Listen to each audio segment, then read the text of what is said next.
மகாராஷ்டிர மாநிலம் பூனேயில் பேருந்து நிலையத்திற்கு வந்த பெண்ணை தனியாக அழைத்துச் சென்று பாலியல் வன்கொடுமை செய்த குற்றவாளியை நீண்ட தேடுதல் வேட்டைக்கு பின்னர் போலீசார் கைது செய்துள்ளனர்.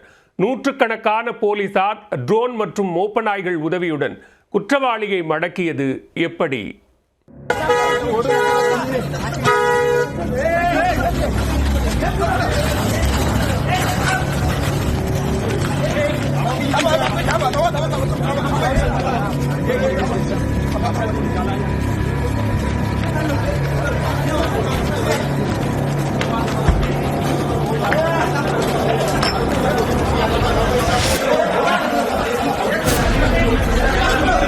சுமார் 500 போலீசார், 400 கிராமவாசிகள், மோப்ப நாய்கள், ட்ரோன்கள் என ஒரு படையே புனே பாலியல் குற்றவாளியை தேடி கிராமத்திற்குள் புகுந்து சல்லடை போட்டு தேடுதல் வேட்டை நடத்திய காட்சிகள்தான் இது.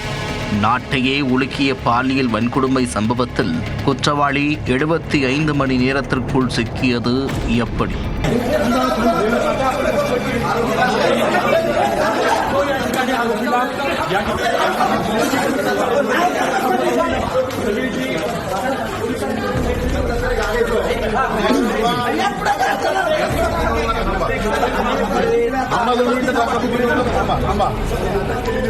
புனே நகரில் உள்ள சுவர்கேட் பேருந்து நிலையத்திற்கு கடந்த 25ஆம் தேதி அதிகாலை வேளையில் 26 வயது இளம்பெண் ஒருவர் வந்துள்ளார்.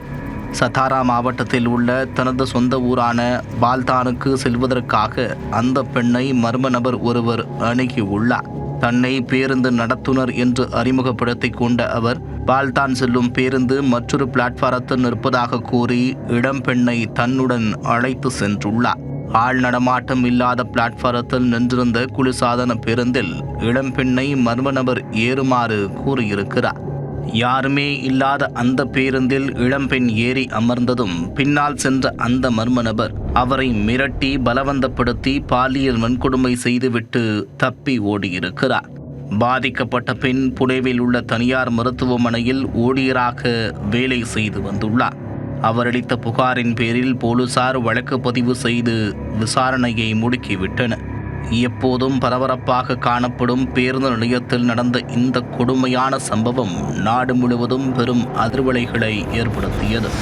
இந்த சம்பவத்திற்கு அரசியல் தலைவர்கள் உட்பட பலரும் கண்டனம் தெரிவித்த நிலையில் குற்றவாளி மீது கடுமையான நடவடிக்கை எடுக்க வேண்டும் என்றும் வலியுறுத்தியிருந்தனர். 2012 டெல்லியில் ஓடும் பேருந்தில் நடந்த நிர்பயா கூட்டு பாலியல் வன்கொடுமையை நினைவுபடுத்தும் விதமாக இந்த சம்பவம் இருப்பதாக பலரும் கருத்து தெரிவிக்க ஆரம்பித்தனர்.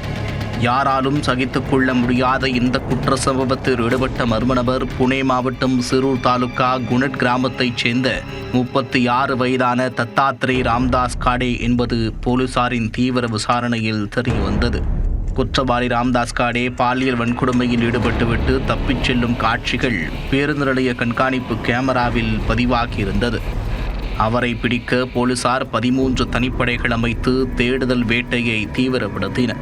இதனிடையே ராம்தாஸ் காடே பல்வேறு திருட்டு மற்றும் கொள்ளை சம்பவங்களில் ஈடுபட்டு வந்த சரித்திர பதிவேடு குற்றவாளி என்பதும் விசாரணையில் அம்பலமானது. குற்ற வழக்குகளில் சிக்கி சிறை சென்றவர் 2019ஆம் ஆண்டு முதல் ஜாமீனில் வெளியில் இருப்பதும் தெரிய வந்தது. இந்நிலையில் நூற்றுக்கணக்கான போலீசார் ராம்தாஸ் காடேயின் சொந்த கிராமத்திற்கு சென்றனர். இதனால் அந்த கிராம மக்கள் மத்தியில் திடீர் பதற்றம் ஏற்பட்டது. போலீசாருடன் கிராம மக்களும் குற்றவாளியை பிடிக்கும் முயற்சியில் இணைந்து கொண்டனர்.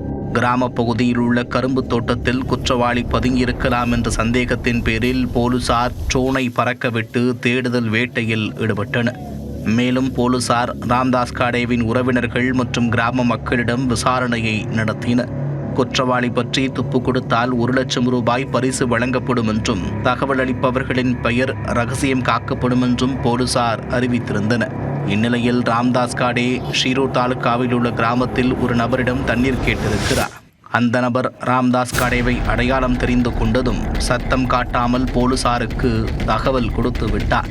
ரகசிய தகவலின் பேரில் அந்த இடத்தை சுற்றி உடைத்த போலீசார் குற்றவாளியை சுற்றி உடைத்து மடக்கி பிடித்தனர். அவரை அங்குள்ள காவல் நிலையத்தில் வைத்து போலீசார் விசாரணை நடத்தி வருகின்றனர். இதனிடையே இளம்பெண்ணை பாலியல் வன்கொடுமை செய்தவருக்கு மரண தண்டனை கிடைக்க மாநில அரசு தரப்பில் நடவடிக்கை எடுக்கப்படும் என்று துணை முதலமைச்சர் ஏக்நாத் ஷிண்டே தெரிவித்துள்ளார்.